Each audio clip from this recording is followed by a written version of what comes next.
چار مصرے کہ جشن سرکار دو عالم میں بھلا کیا لکھیں، کہ جشن سرکار دو عالم میں بھلا کیا لکھیں، بولا قرآن کے یاسین اور طٰہٰ لکھیں، بولا یاسین کے قرآن اور طٰہٰ لکھیں، جب کبھی سرور عالم کا قصیدہ لکھیں، کہ جب کبھی سرور عالم کا قصیدہ لکھیں، آپ کاغذ پہ فقط فاطمہ زہرا لکھیں، آپ کاغذ پہ فقط جشن سرکار دو عالم میں بھلا کیا لکھیں، بولا قرآن کے یاسین اور طٰہٰ لکھیں، جب کبھی سرور عالم کا قصیدہ لکھیں، آپ کاغذ پہ فقط فاطمہ زہرا لکھیں، آپ کاغذ پہ فقط فاطمہ زہرا لکھیں۔ آئیے اب میں گزارش کرتا ہوں مولانا ظہیر حسن خان صاحب سے کہ وہ تشریف لائیں اور محفل کو خطاب فرمائیں۔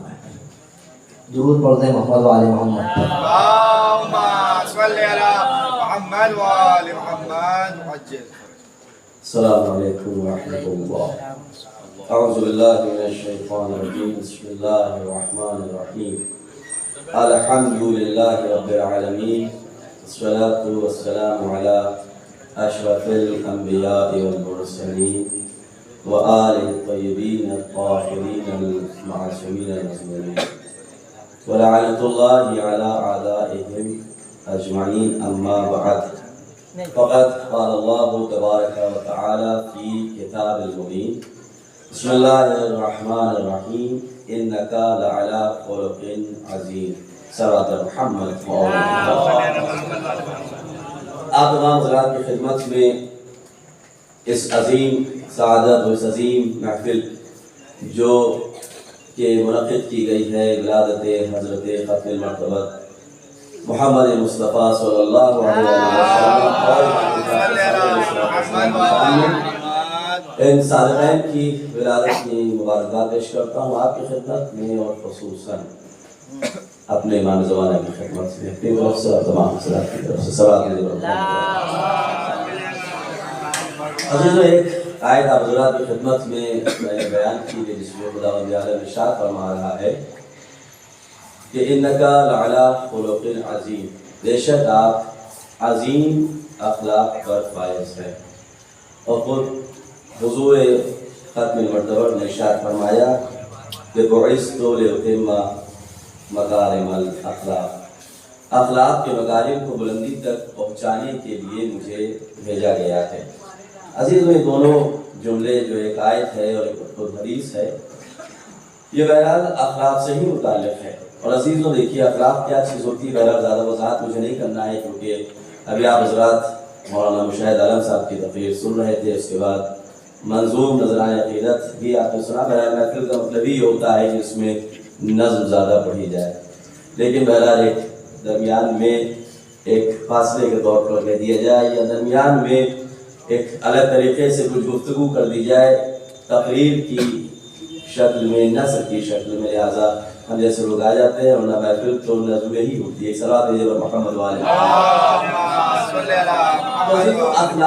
اخلاق کیا ہے آپ حضرات سنتے رہتے ہیں، بس ایک جملہ آپ حضرات کی خدمت میں اس سے اتار کے کہوں گا کہ جیسا کہ مولانا نے کہا کہ لکھنؤ تہذیب کا مرکز تھا، حقیقت ہے اس کی ایک بہترین مثال صرف اس جملے سے، اس لفظ سے سمجھ میں آئے گی کہ حقیقت میں لکھنؤ تہذیب کا مرکز تھا اور نہیں ہے۔ اس کی وجہ یہ ہے کہ اخلاق اب اخلاق بن چکا ہے۔ صلوات محمد والے۔ آپ کسی بھی لکھنؤ کے انسان، عام انسان کی بات کر رہا ہوں، اس کے زبان سے پوچھے تھا، وہ یہ کہیں کہ بڑا اچھا اخلاق ہے۔ جناب والا، یہی تو ہماری کمی ہے، اخلاق لفظ نہیں ہوتا ہے، اور یہی اس بات پر دلیل ہے کہ تہذیب ختم ہو رہی ہے۔ اخلاق لفظ نہیں، یہ لفظ ہے اخلاق۔ بہرحال میں بزرگوں سے کیا خطاب کروں، میں یہ بس کرنا چاہتا ہوں، بہرحال ہے بہت چھوٹی سی چیز، لیکن یہ اس بات کو بتاتی ہے کہ دیکھیے ہم کہاں پہنچ چکے ہیں۔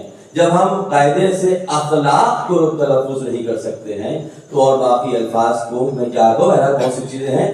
تو جیسا کہ آپ حضرات کے سامنے میں نے بیان کیا کہ اخلاق کیا ہے حضور کی، بہرحال 63 سال زندگی کو ہی میں اخلاق کہوں گا، کیونکہ جو شریعت 23 سال میں بیان کی وہ بھی اخلاق ہی کے ذریعے سے بیان ہوئی۔ 40 سالہ جو کردار پیش کیا وہ اخلاق ہی تھا۔ 40 سال تک امانت کا کلمہ پڑھوایا وہ اخلاق تھا، 40 سال تک صداقت کا کلمہ پڑھوایا وہ اخلاق تھا، ابھی نبی نہیں ہے لیکن اخلاق پیش کر رہے ہیں۔ 40 سال ہو گئے، کلمہ توحید پیش کیا، قولوا لا الہ الا اللہ تفلحوا، لا الہ الا اللہ کہو کامیاب ہو جاؤ گے۔ عزیزوں یہ جملہ کہا، نبوت کا سلسلہ ظاہراً شروع ہو گیا، ورنہ آپ حضرات جانتے ہیں نبی پیدا ہو کر ہی نبی پیدا ہوتا ہے، آ کر کے نبی نہیں بنتا ہے۔ بہرحال عزیزوں حضور تشریف لا کر کے آئے تھے، جب آئے تھے تبھی نبی تھے، لیکن 40 سال بعد انہوں نے اظہار نبوت کیا، اعلان نبوت کیا، کلمہ توحید کو لوگوں کے سامنے پیش کیا، قولوا لا الہ الا اللہ تو پھر لا الہ الا اللہ کہو کامیاب ہو جاؤ گے۔ عزیزوں وہاں سے سلسلہ شروع ہوا اور 23 سال میں پوری شریعت کو ہمارے سامنے پیش کر دیا۔ اب یہاں پر آپ حضرات کی خدمت میں ایک اور مسئلے کی طرف توجہ کرنا چاہتا ہوں، کیونکہ میری بہرحال آپ حضرات سے واقعی عادت ہے کہ اگر کوئی چیز اگر کسی بھی پروگرام میں کمی ہوتی ہے میں موجود ہوتا ہوں تو متوجہ ضرور کرتا ہوں، متوجہ کرتا ہوں، کرٹیسائز نہیں کرتا ہوں۔ ابھی ہمارے بہرحال میں اس سے اس بات کو فون کر کے بھی شاہ نواز صاحب کو میں متوجہ کروں گا، جو اس سے پہلے شاہ نواز صاحب جو پڑھ رہے تھے بہترین کلام پڑھ رہے تھے، لیکن عزیزوں دیکھیے شریعت محمدی اس کو کوئی بھی اس کا عمل ہو اس کے اوپر اعتراض کرنے سے پہلے، چاہے ہمارا عمل ہو یا برادران اہل سنت کا عمل ہو، اعتراض کرنے سے پہلے آپ اس کو سمجھیے کیا ہے کیا۔ جو مفہوم جو تھا کہ کبھی ادھر کبھی ادھر یہ جو کہا گیا ہے، ذرا مولانا تشریف فرمائے تو اس کی تصدیق کریں گے۔ عزیزوں ہمارے یہاں بھی تو مستحب ہے کہ جب سلام پڑھیں تو دائیں جانب و بائیں جانب چاہے تو نگاہوں سے اشارہ کرے یا سر کی طرف سر متوجہ کرے، سر ادھر ادھر کرے۔ تو عزیزوں اس کی توہین کہاں سے ہو رہی ہے؟ بہرحال یہ مستحب عمل ہے اور شاعروں نے یہی نہیں مختلف جگہوں پر شاعروں نے توہین کی، ضروری نہیں ہے کہ اگر وہ کام یہ کر رہے ہیں تو خلاف شریعت ہی ہے۔ میں بہت توجہ چاہتا ہوں حضرات کی، یہ مسئلہ ہے۔ مولانا تشریف فرما ہے ایران میں بھی اگر جو حضرات زیارت کرنے گئے انہوں نے باقاعدہ دیکھا ہوگا وہاں پر افراد نماز میں باقاعدہ جب السلام علیکم ورحمۃ اللہ پڑھتے ہیں تو دائیں جانب دیکھتے ہیں بائیں جانب دیکھتے ہیں۔ کہیں پر یہ آیا ہے کہ آپ نظروں سے نگاہوں سے دائیں جانب و بائیں جانب اشارہ کریں۔ تو بہرحال کوئی ایسی چیز سامنے نہیں آنا چاہیے جس سے شریعت میں جو چیز مستحب ہے اس کی توہین و صلاۃ محمد والے محمد۔ عزیز اس کے بعد اپنی بات کو میرا زیادہ تفصیلی تقریر نہیں کرنا ہے کیونکہ پروگرام ہی بہت محدود ہے، لہٰذا بہت جلدی سے اپنی بات کو بیان کر کے ختم کرنا چاہتا ہوں۔ اب دیکھیے عزیزوں جب انسان کوئی بھی کام کرتا ہے تو اس کا شکر ادا کرتا ہے، اور اگر وہ کام اللہ کی طرف سے ہو تو فوراً زبان پر جاری ہوتا ہے الحمد، بولیے الحمدللہ۔ کیا اللہ کی طرف سے آپ کا کوئی کام ہو گیا، بہت اہم کام تھا، آپ کو اس میں مقصد میں کامیابی حاصل ہوئی، آپ کی زبان پر چپتا جاری ہوا الحمدللہ۔ نماز آپ پڑھ لیں، نماز بہت شکرانہ ہے، شکر کی صورت میں ہی ہے۔ میں اکثر یہ بات عرض کرتا ہوں عزیزوں کہ دیکھیے عزیزوں نماز پڑھنا کوئی کمال نہیں ہے، آپ بھی سوچ رہے ہیں میں کیا بات کر رہا ہوں، بالکل نماز تو واجب ہے، آپ کو پڑھنا ہے نماز۔ یہ کیوں؟ کیونکہ اللہ نے شکر کو اتنا اہم سمجھا کہ اس کو واجب قرار دے دیا۔ نماز تو آپ کو پڑھنا ہے، اب جب نماز پڑھ رہے ہیں چاہے واجب نماز ہو مستحب نماز ہو، میرا مستحب نماز انسان پڑھ رہا ہے وہ کمال کی منزل میں پہنچتا ہے، لیکن ہر مقام پر الحمدللہ کا سورہ پڑھ رہے ہیں۔ نماز جماعت میں کھڑے ہوئے ہیں، الحمد ختم ہوا، امام جماعت نے الحمدللہ سے سورہ ختم کیا، فوراً پیچھے سے مومنین نے کہا الحمدللہ۔ یعنی یہ الحمدللہ بار بار کیوں کہہ رہے ہیں؟ اس کی وجہ یہ ہے کہ پروردگار قابل ستائش ہے، پروردگار کی حمد کی جانا چاہیے، پروردگار کا شکر ادا کرنا چاہیے، پروردگار کی حمد و ثنا ہو۔ میں یہ عرض کرنا چاہتا ہوں دیکھیے حمد جو کرتا ہے اس کو حامد کہا جاتا ہے، حمد کرنے والا، اور جس کی حمد کی جاتی ہے اس کو محمود کہا جاتا ہے۔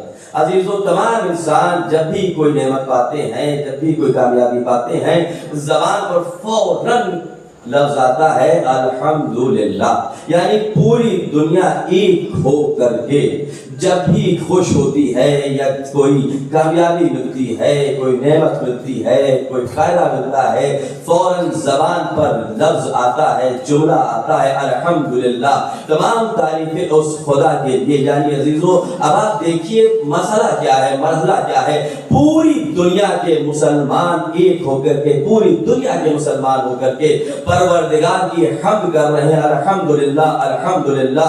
تمام نبی آئے، انہوں نے اپنی امت کو سکھایا کہ کچھ بھی کام ہو رہا ہو تو اللہ کی حمد کرو. جناب آدم آئے انہوں نے کہا الحمدللہ, جناب نوح آئے انہوں نے کہا الحمدللہ. یعنی تمام انبیاء الحمدللہ کہہ رہے ہیں, تمام اوصیاء الحمدللہ کہہ رہے ہیں, تمام امت الحمدللہ کہہ رہے ہیں, یہ تمام مسلمان الحمدللہ کہہ رہے ہیں. یعنی پوری دنیا ایک ہو کر کے پروردگار کی حمد و ثنا کر رہی ہے الحمدللہ. لیکن عزیزان محترم, ہمارے نبی کی فضیلت دیکھیے, پوری دنیا ایک ہو کر کے خدا کی حمد و ثنا کر رہی ہے, اور پروردگار نے جب اپنے نبی کی حمد و ثنا کرنا چاہے تو خود نام ہی محمد رکھ دیا کہ جس کی حمد و ثنا ہمیشہ ہوتی رہے. صلوات بھیجیے محمد و آل محمد.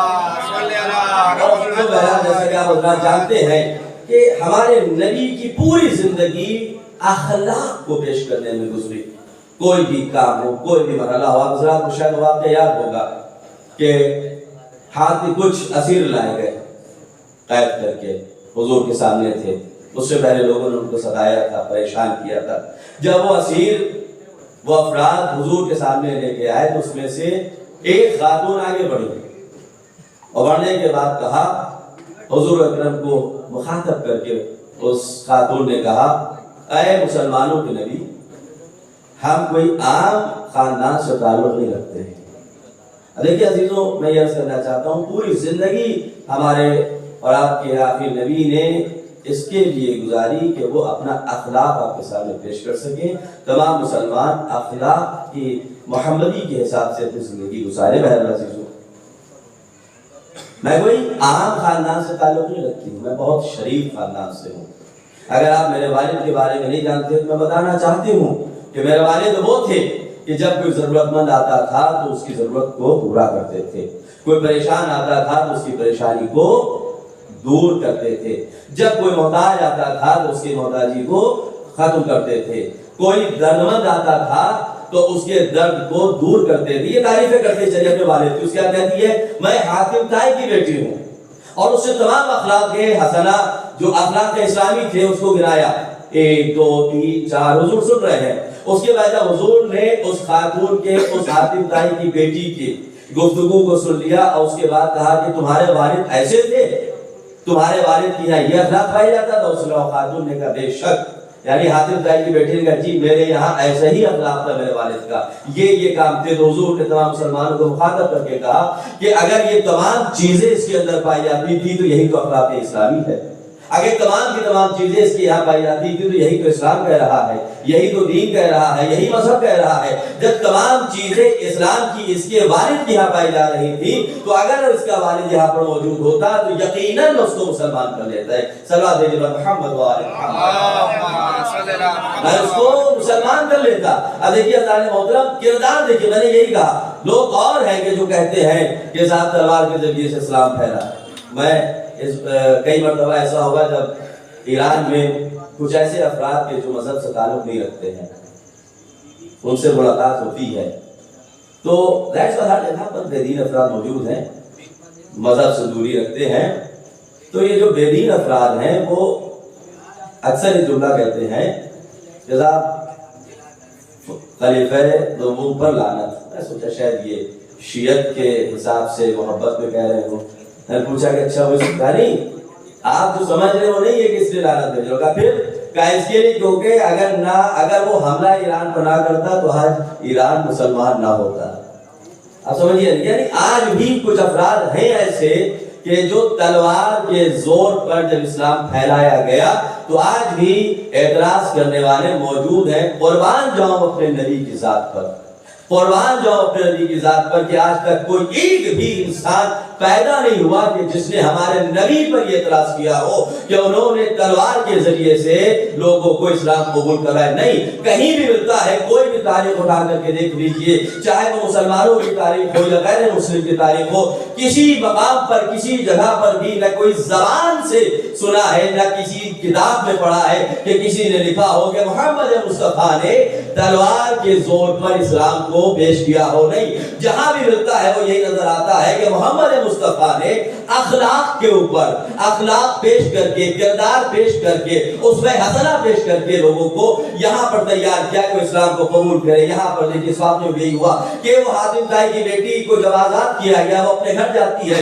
وطن جاتی ہے، اپنے بھائی کو تیار کرتی ہے، آمادہ کرتی ہے کہ کھڑے ہو جاؤ اور محمد مصطفیٰ کے پاس جا کر کے اسلام کا کلمہ پڑھو۔ وہ جن کا نام جو بہت بڑے صحابی بعد میں طے ہوئے، جن کا نام عدی بن حاتم تھا۔ عدی بن حاتم یہ آتے ہیں حضور کی خدمت میں، اور آنے کے بعد انہوں نے اسلام کو قبول کیا، اور یہاں تک کہ ان کا جذبہ اتنا تھا، جذبہ ایمانی اتنا تھا کہ یہ حضور کے بعد خود مولا کائنات کے بھی لشکر میں رہے اور امام کا ساتھ دیتے رہے۔ صلوات دیجیے پر محمد میں اپنی بات کو سمجھنا چاہتا ہوں۔ ایک بات غلام عسکری صاحب دعویٰ سرات کی میرے ذہن میں آ گئی ہے، بس وہ بات عرض کر کے میں آپ کی خدمت آپ سے اجازت چاہتا ہوں۔ دیکھیے عزیزوں، لاکھ پوچھو، کوئی بھی نبی آئے، کوئی بھی اللہ کا ہادی آئے، کردار اخلاق اپنے مقام پر ہے، یقیناً حضور نے کردار پیش کیا، اخلاق پیش کیا، لیکن مسئلہ یہ آتا ہے کہ ایک ایسی چیز کہ جو انسانوں پر حاوی ہو۔ مثال کے طور پر ایک مثال ہے، غلام عسکری صاحب کی بات یاد آ گئی ہے، بس اس کے بعد منزل کو ختم کرنا چاہتا ہوں عزیزوں، کہ آج بھی ہر دور میں انسان لینے کے لیے آگے بڑھتا ہے۔ کوئی بھی چیز وہ آدمی حاصل کر لے، تورق بڑھ رہا ہے، دوسرے کو ملے یا نہ ملے ہمیں مل جائے، نہیں ہوتا ہے، آگے بڑھ کر کے، چھین کر کے، جبڑ کر کے، جیسے بھی انسان لینا چاہتا ہے مجھے مل جائے، یہ ہر زمان۔ اور وہ دور کہ جس میں حضور تشریف لے کر کے آئے تھے، بہرحال تاریخی دور نہیں بیان کرنا چاہتا ہوں، وقت نہیں ہے، وہ دور بس اتنا سمجھ لیجیے، آپ حضرات جانتے ہیں ضلال مبین تھے، یعنی تمام لوگ کھلی ہوئی گمراہی میں تھے، جس دور میں سیاہی تھی، صرف تاریکی تھی، نہ ایمان کا نور تھا نہ شرافت تھی، فقط گمراہی، فقط سیاہی، فقط تاریکی، فقط اندھیرا، صرف یہی تھا۔ حد یہ تھی کہ باپ، بس یہی جملہ کافی ہے وہاں کی ضلالت اور گمراہی سیاہی کے لیے، کہ باپ اپنے ہاتھ سے بیٹی کا گلا دبا کر کے مار رہا تھا یا زمین میں زندہ گاڑ رہا تھا، یہ حد تھی، اسے سمجھ لیجیے۔ اس دور میں ہمارے حضور تشریف لائے، اس دور میں ہمارے آخری نبی تشریف لائے، اس دور میں ہمارے محمد مصطفیٰ تشریف لائے۔ عزیزو بس اب سوچیے اس دور میں کیسے ہمارے نبی نے ان کو تیار کیا ہوگا، جو ہاتھ فقط لینے کے لیے اٹھ رہا ہو، جو ہاتھ فقط چھیننے کے لیے اٹھ رہا ہو، جو ہاتھ فقط کسی کا حق غصب کرنے کے لیے اٹھ رہا ہو، وہاں پر کس طرح سے یہ دینے کے لیے آمادہ کریں گے، کیسے؟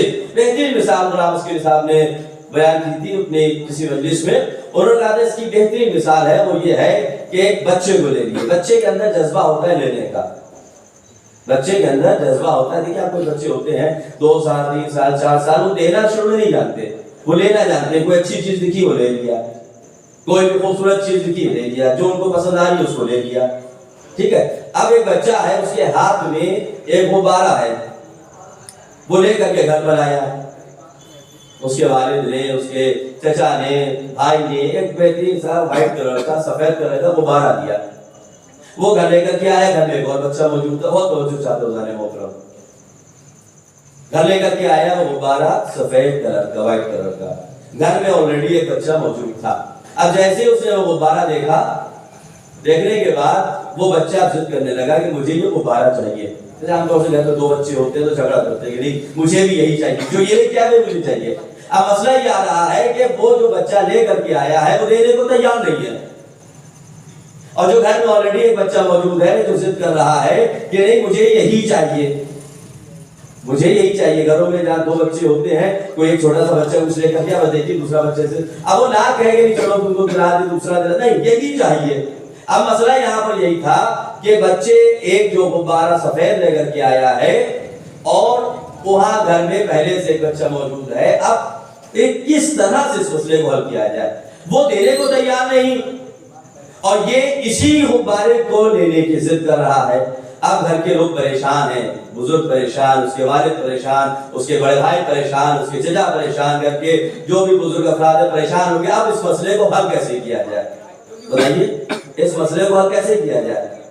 وہ بچہ اپنا غبارہ دینے کو تیار نہیں ہے، دوسرا بچہ ضد کر رہا ہے کہ ہمیں یہی چاہیے، ایک عقل مند بزرگ آگے آئے اور آنے کے بعد کہا ذرا رک جاؤ، وہ باہر مارکیٹ میں گئے، دیکھیے صورتحال یہ ہے کہ وہ سفید نہیں دینے کو تیار ہے، دوسرا بچہ کہہ رہا ہمیں یہی چاہیے، وہ مارکیٹ میں آنے کے بعد انہوں نے رنگین غبارہ خریدا، میں کیا عرض کر رہا ہوں حضرات کی خدمت میں، انہوں نے ایک رنگین کئی رنگ میں ملا ہوا ایک غبارہ خریدا، اور خریدنے کے بعد وہ اس بچے کے پاس آئے جس کے پاس سفید غبارہ تھا، اس کو وہ رنگین غبارہ دکھایا، کہا بیٹا یہ دیکھو اس میں کئی رنگ ہیں، یہ اس سے زیادہ بہتر ہے، نتیجہ کیا ہوا؟ اس نے اس غبارے کو وہیں چھوڑا، رنگین غبارے کی طرف بڑھا اور بڑھ کر کے پوری انسانیت کو متوجہ کیا کہ دیکھو جب ایک سے بہتر دوسری چیز مل رہی ہو تو انسانیت کا تقاضا ہے، فطرت کا تقاضا ہے